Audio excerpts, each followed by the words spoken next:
திருச்செந்தூரில் அமைச்சர் KN நேருவை வியாபாரிகள் முற்றுகையிட முயன்றதால் சலசலப்பு ஏற்பட்டது.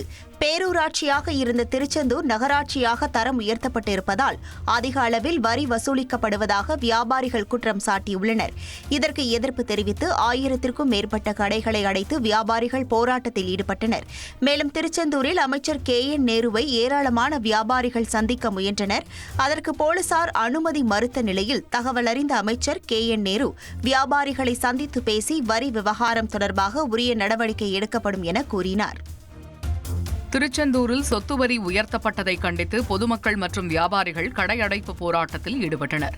நகராட்சி நிர்வாகம் சொத்து வரியை பல மடங்கு உயர்த்தியதாக குற்றம் சாட்டியுள்ள பொதுமக்கள் இதற்கு எதிர்ப்பு தெரிவித்து வீடுகளிலும் கடைகளிலும் கருப்பு கொடி கட்டியும் கடைகளை மூடியும் போராட்டத்தில் ஈடுபட்டனர். இதனால் முக்கிய வீதிகளில் மக்கள் நடமாட்டம் குறைந்து வெறிச்சோடியது.